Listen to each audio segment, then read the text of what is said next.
아나운서가 소개하고 제가 분석하는 아이템. 와 안녕하세요. 자, 오늘 또 여러분들이 좋아하실 만한 음. 주제 다뤄보도록 할 건데 먼저 뉴스부터 살펴보겠습니다. 엔비디아 이슈를 글로벌 이슈로 보도록 할게요. GB10 기반 AI 워크스테이션을 이번 달 하순부터 본격 출시한다고 합니다. 이 워크스테이션이 뭔가요? 일단 워크스테이션은 우리 컴퓨터가 있잖아요. 음. 근데 이제 업무용 컴퓨터는 조금 더 고성능이 필요하죠. 네. 뭐 그래픽 작업을 하거나 아니면 워크로드가 많거나 그러니까 좀 더 비싼 컴퓨터. 이런 것들 이제 주로 작업용으로 쓰는 걸 네. 이제 워크스테이션이라고 하는데 아, 여기에 이제 GB10이라는 개인용 AI 슈퍼컴퓨터를 내놓은 거예요. 네. 그게 엔비디아가 올 초에 행사에서 프로젝트 디지츠라고 해서 처음 공개를 했고 그리고 이제 그게 나중에 모델명이 뭐냐 DGX 스파크라고 나왔어요. 그래서 기존의 그레이스 블랙웰의 플랫폼을 라이트하게 해서 이제 개인용으로 만들어서 요게 이제 GB10이라는 제품인데요. 요걸 또 이제 미디어텍이 설계를 해요. 네. 그래서 이제 물론 엔비디아하고 같이 설계를 하는 거고 그리고 이제 소캠이라는 모듈은 마이크론이 납품하고 그리고 PC는 대만 업체들이 만들고 대만이 다 수혜를 보는. 아. 네, 안타깝죠. 아, 네. 그러네요. 네. 그래서 이제 엔비디아 시총 4조 달러 네. 눈앞에 두고 있는데 네. 월가에서는 190달러까지 간다고 하더라고요. 네네.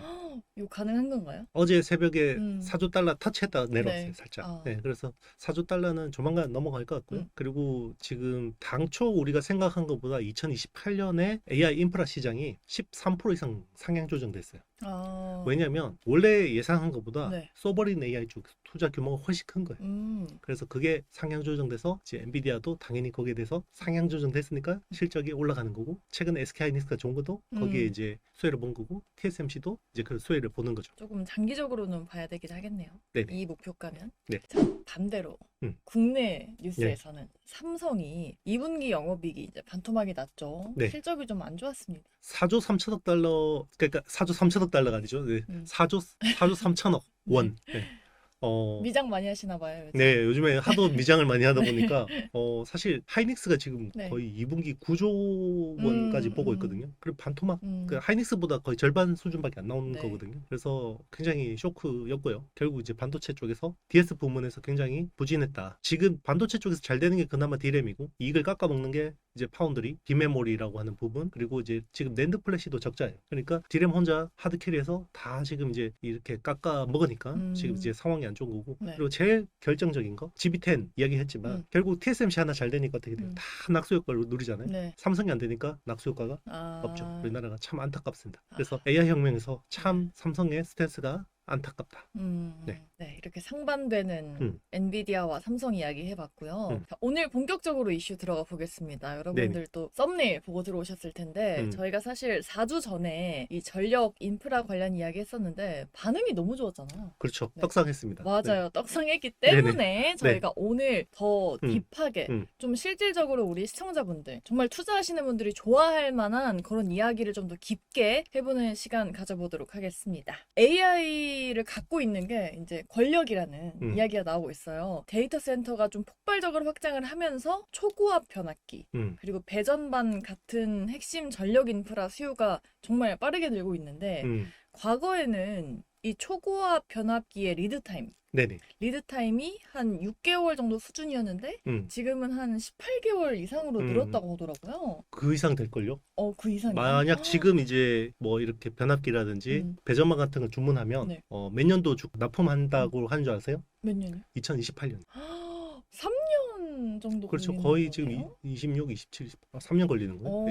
네. 챗GPT가 안 되겠네. 네. 18개월이라고 하던데. 그거는 이제 조금 네. 옛날 버전일 거예요. 그래서 그만큼 지금 더 쇼티지가 네. 심각한 상황이고요. 그 공급이 원활하지 못합니다. 그럼 이렇게 공급 병목이 생기면 네. 이 전력 인프라 기업들에게는 정말 명확한 기회겠네요, 지금. 그렇죠. 그래서 이제 계속해서 가격이 올라가고 있고 공급은 원활하지 못하고 있고 네. 그리고 이제 전기 수요는 폭증하고 있고 왜냐하면 계속해서 AI 데이터 센터 그리고 미국에서는 리쇼어링 수요까지 계속해서 더해지니까 우리가 당초 예상한 것보다 전기 수요가 훨씬 폭증하고 있고요. 그리고 요즘에 우리 그 소비자용 전기 수요도 만만치 않아요. 네. 요즘에 열사병 때문에 죽는 사람들 되게 많잖아요. 네. 그리고 미국도 전기 냉방 수요가 폭증하고 있거든요. 이런 것 때문에 계속해서 이제 전기 수요는 앞으로 굉장히 인류가 이제 직면한 큰 어떤 과제 중에 하나가 되고 있습니다. 그러니까요. 최근에 가장 눈에 띄는 헤드라인이 폭염, 뭐 그렇죠. 전력 비상 이런 거잖아요. 맞습니다. 근데 이제 트럼프 행정부가 7월 23일에 AI 행정명령을 발효한다고 하죠. 네네. 이게 뭐 의회를 통하지 않고 이제 직접적으로 대통령이 규제를 완화해준다라는 건데 여기서 나올 게 뭐 전력망 연결 간소화 그리고 연방 토지 제공 정책 이런 거잖아요. 네네. 이게 본격적으로 시행이 되면은 좀 수혜를 받을 만한 우리가 거기서 주목을 할 만한 업종이 따로 있을까요? 일단 전기가 수요는 막 폭증하는데 그럼 빨리 지으면 되잖아. 네. 그죠? 네, 근데 쉽지 않아요. 짓는 게 쉽지 않나요? 네네. 왜냐면 일단 전력 같은 것들 막 지으려면 네. 세영 씨 집 옆에 막 큰 뭐 이런 거 발전소 들어온다면 싫잖아요. 환경 영향 평가 같은 것도 그러네요. 해야 되고요. 네. 그리고 토지도 없죠. 토지가 없다. 네, 토지도 없죠. 갑자기 뭐 이렇게 땅을 확보를 해서 네. 이제 지어야 되는데 그런 것들도 쉽지 않죠. 그리고 도시하고 너무 멀리 떨어지고 데이터 센터하고 너무 멀리 떨어진 데 지으면 이게 또 송배전에서 네네. 굉장히 많은 로스가 발생하고 굉장히 문제가 많아요. 그러니까 막 공급이 안 되고 있는데 그래서 이게 수요는 뭐 정말 증가하는데 공급이 잘 안 되고 있으니까 대통령령으로 규제를 완화해 준 거예요. 그래서 그러면 연방 정부가 가지고 있는 토지들 있잖아요. 그런 것들 그냥 우리 지금 요즘에 뭐 주택 없어가지고 네. 동사무소 위에다가 아파트 네. 지어서 네. 공공 그거 똑같은 거 비슷한 거예요. 그러니까 미국도 이제 그렇게 정부 소유의 이런 땅들을 네. 유유부주들 제공해주고서 빨리 짓게 하고 그리고 이제 전력망에 연결할 수 있게 간소화해 주는 거죠. 그래서 그게 7월 23일 날 행정명령으로 이제 시행이 되면 그동안 사실 작년만 해도 전력 인프라 관련주들 굉장히 주가가 좋았잖아요. 네. 근데 이게 사실 전력망 연결이 굉장히 지지부진했었어요. 상반기에. 그래서 투자도 지연되고 이런 흐름들이 있었는데 규제 때문인가요? 그게? 그러니까 이제 그 기존의 뭐 환경 영향 평가라든지 토지 부족이라든지 뭐 여러 가지 그게 있어요. 그리고 네. 우리 집 근처에 오면 싫어하고 뭐 이런 것들 그런 것들 다 이제 어느 정도 이제 트럼프 대통령의 행정 명령으로 이제 좀 빨리 속도가 날 수 있게 하는 거고 그게 그러면 갑자기 뭔가 진행이 되면 네. 실적이 좋아질 수밖에 없죠. 그래서 이런 쪽에서는 전기를 공급해주는 네. 유틸리티 기업들이 좋고요. 그리고 미국은 우리나라처럼 한전 같은 데서 뭔가 약 공공적인 성격으로 전기 공급해주는 게 아니라 네. 다 민간 기업들. 네, 민간들이 네. 비딩을 해요. 비딩. 비딩까지. 그러니까 경매를 통해서 네. 하기 때문에 그래서 비싸게 받을 때는 엄청 비싸게 받을 수 있습니다. 그래서 그래서 그런 실적 모멘텀들이 좋아질 수 있는 거고요. 네. 그런 쪽에서 이제 주목할 만한 회사들은 이제 원전 에너지가 제일 그래도 좀그 많이 요즘에 주목받잖아요. 네. 그런 쪽에서는 이제 미국의 1위 유틸리티 기업인 컨스텔레이션 에너지 오랜만에 듣죠. 네. 예. 컨스텔레이션 에너지가 그동안에 막 주가가 엄청 안 좋았다가 거의 정고점 수준까지 올라왔고요. 그리고 이제 비스트라 에너지도 원전 쪽에서 주목받고 있고 그리고 이제 전력망이나 이제 변압기 쪽에서는 이튼 같은 회사들도 관심 가질 만하고 그리고 이제 데이터 센터에 전기를 많이 쓰는데 그럼 계속 많이 공급해 주는 게 정답이냐? 그것도 맞죠. 근데 공급해 줬는데 효율적으로 쓸 수 있게 만들어 주는 거 중요하죠. 그쵸. 그래서 데이터 센터에서 전기가 사실은 그 서버 돌리는데 40% 전기 쓰이고 열 낮추는데 40% 쓰이잖아요. 맞아요. 그러면 열을 덜 낮출 수 있게 냉각 그런 쪽에 솔루션 가지고 있는 버티볼딩스 이런 회사들도 관심 가질 만한 거죠. 역시 미장을 또 주로 보시네요. 네. 한국장도 봅니다. 네. 이따가 알려드릴게요. 미국에서 초대형 AI 데이터 센터 업체들이 원자력 중심으로 네네. 장기 공급 계약을 체결을 한다던데 네네. 이게 안정적으로 전력을 확보하려고 그러는 거잖아요. 맞습니다. 그럼 뭐 수주잔고 흐름도 어떤지도 봐주세요. 최근에는 막 그냥 뭐 10년, 20년 단위로 장기 공급 계약을 많이 하는 편이고요. 최근에 이제 마이크로소프트가 컨스텔레이션 에너지하고 이제 원전 기반으로 해서 뭐 20년 장기 공급 네. 계약을 하고 그런 식으로 지금 수주 잔고가 굉장히 빠른 속도로 쌓이고 있고요. 수주 잔고가 막 쌓이는데 그동안은 물량을 못 밀어내는 문제가 있었던 거죠. 왜냐면 캐파를 증설을 잘 못하니까. 근데 이제 어쨌든 행정 명령으로 속도가 나는 부분도 있지만 이게 또 문제가 다 해결된 게 아니에요. 왜요? 이제 노동력이나 이런 여러 가지 이슈들이 또 있어요. 네. 그 노동자가 네. 숙련된 노동자가 많이 부족하다고 하던데 네네. 이게 그 트럼프가 자꾸 이제 쫓아내잖아요. 불법 이민자를. 맞습니다. 그럼 그런 부분 때문인지 아니면 너무 이렇게 몸값이 높아져서 그런 건지. 일단 몸값이 높아진 것도 맞아요. 네. 그래서 지금 그 우리나라 같은 경우는 HD 현대일렉트릭 같은 경우는 미국에다가 공장에다가 기존 임금의 거의 3배 수준으로 채용을 하고 있는데도 잘 안 돼요.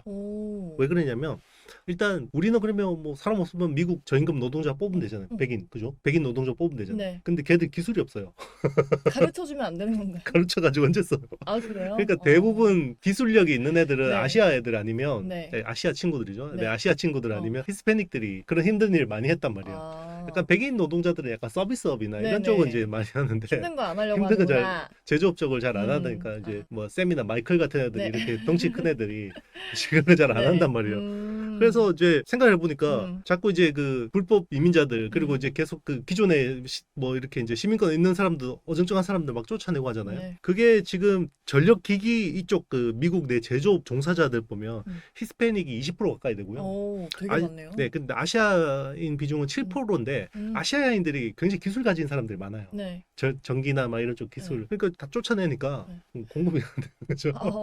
그럼 트럼프가 쫓아내는 게 사실 자국민한테도 딱히 좋지는 않은 것 같은데. 그렇죠. 이제 그런데 어쨌든 이민자들 쫓아내는 게 자기들 백인 지지자들한테 좋으니까 이게 이제 약간 모순되는 정책들이 나올 수밖에 없죠. 그럼 이 문제는 어떻게 해결한다고 하나요? 기업한테 어쨌든 이익에 영향을 주잖아요. 그렇죠.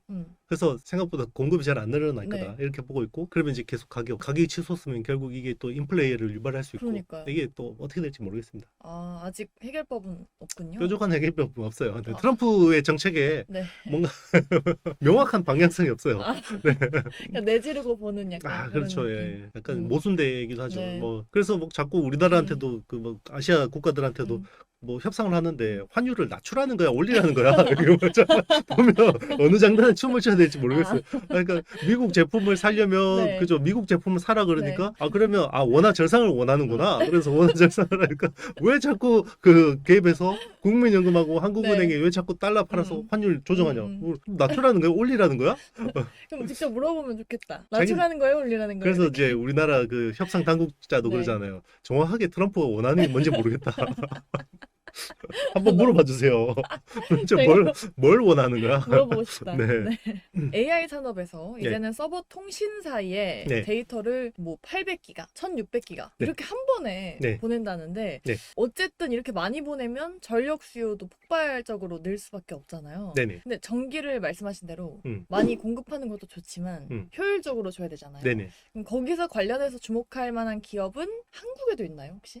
애석하게도 뭐 있긴 합니다만 뭐 실질적으로 핵심적인 기업은 별로 없고요. 일단 이제 우리가 그 200G, 400G 이게 뭐냐면 AI는 칩들이 점점 더 고도화되잖아요. 예전에는 그 A100이라는 칩 썼고, 그죠? 그리고 H100이라는 칩 썼고, 이제 B200이라는 칩 썼고, B300이라는 칩 썼고, 얘들 뭐 성능이 뭐 50% 좋아졌습니다. 계속 성능 좋아지잖아요. 그러면 서버와 서버 간의 통신에서 이제는 반도체 성능을 못 따라가는 거예요. 네트워크가. 그래서 병목이 생겨요. 그러면 어떻게 돼요? 네트워크 속도를 빨리 해줘야 되죠. 근데 네트워크 속도를 높이니까 어떻게 돼요? 전기를 겁나게 많이 먹어요. 이게 이제 문제가 되는 거거든요. 그래서 지금 이제 AI 데이터 센터 때문에 고속 스위치 같은 것들이 굉장히 많이 적용이 되고 그게 결국 전기 수요로 전력 수요로 이어지고 있거든요. 그래서 사실 통신 속도를 늦추세요. 전기 많이 먹으니까 이럴 수는 없잖아요. 그러니까 이제 이거를 이제 효율적으로 쓸 수 있게 그래서 이제 뭐 반도체의 열을 낮추거나 뭐 그런 것들을 많이 해야 되고 그래서 최근에 보면 광 모듈을 좀 많이 쓰려고 하고 그래서 지금 원래 호퍼 칩 그러니까 우리 모든 기준이 엔비디아니까 H100에 들어가는 광 모듈이 한 3개 정도가 연결이 됐거든요. 근데 B200 같은 경우는 4.5개. 요즘에는 ASIC들 있잖아요. 조문형 반도체도 많이 쓰이는 거는 광 모듈이 한 8개까지 연결이 돼요. 그러니까 전력을 더 먹는 거죠? 그런 식으로 이제 효율화하는 거죠. 그러니까 이제 우리가 CPO라고 하는 기술도 코패키지드 옵틱스라고 해서 원래는 트랜시버 그러니까 이제 광통신하고 전기를 스위치 전환해 주는 것들을 원래 모듈 단위 저 멀리 해놨는데 요거를 이제 반도체 패키징까지 딱 올려놔 버리면 이게 훨씬 더 전기를 덜 먹고 효율적으로 보낼 수 있게 되는 거죠. 이제 그런 기술들이 많이 적용이 되는 거고 그리고 이제 뭐 액체 냉각 같은 뭐 리퀴드 쿨링 통해서 이제 반도체 열을 낮추고 이런 효율적인 기술들이 계속 이제 활용되고 있습니다. 이제는 누가 더 많은 전력을 쓰느냐보다 누가 더 똑똑하게 쓰느냐가 좀 중요하겠네요. 많이 쓰고 똑똑하게 써야 돼요. 플러스 어렵네요. 적게 쓰긴 힘들어요. 그쵸. 적게 쓰긴 힘들어요. 왜냐면 이 통신 속도가 점점 더 빨라질 거고 반도체 성능도 계속해서 빨라질 거고 근데 이제 전기는 뭐 계속 부족하고 그렇다고 뭐 지금 석탄하고 석유 떼서 만들 수도 없고 왜냐면 지구는 소중하니까. 그러면 일단 미국 주식 얘기를 해주셨는데 2분기 이제 실적 시즌 시작하잖아요. 그 미국 전력 그 인프라 기업들 이제 좀 실적 괜찮을 것 같아서 주목해야 된다고 하던데 아까 말씀해주신 그 기업들?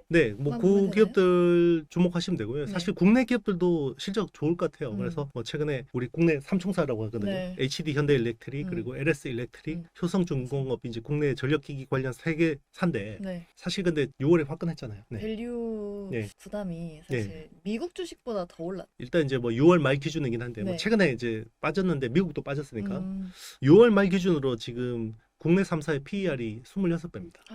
미국은요? 그러면 미국에서 네. 글로벌 탑 5를 한번 볼게요. 네. 슈나이더 일렉트릭, 그리고 이튼, 히타치, ABB, 그리고 리그란드 뭐 이런 회사들 5개 평균이 얼마일까? 24배입니다.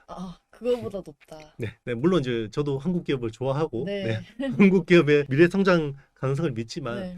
이게 조금 부담스럽다 단기적으로 뭐 이렇게 보고 있고, 근데 이제 또 최근에 좀 주가가 좀 조정을 받았으니까 또 이제 한번 따져보긴 해야 되는데 그래도 글로벌 기업보다는 높을 것 같아요. 그러면은 그 안에서 그래도 밸류 부담이 있지만 네. 조금 조정 받았을 때 볼만한 기업은 뭘까요? 말씀해주신 그 국내 세 가지. 3사, 예, 국내 3사가 네. 뭐 계속 잘 가고 있고 네. 지난 우리 그 전력 인프라 쪽 이제 한 4주 전에 했잖아요. 그때 이제 두산 에너빌리티 네. 이야기 했었는데 네. 너무 잘 갔죠. 그쵸. 그때보다도 많이 올랐죠. 네. 그때도 부담스럽습니다라고 네. 했는데 그때보다도 많이 올랐으니까.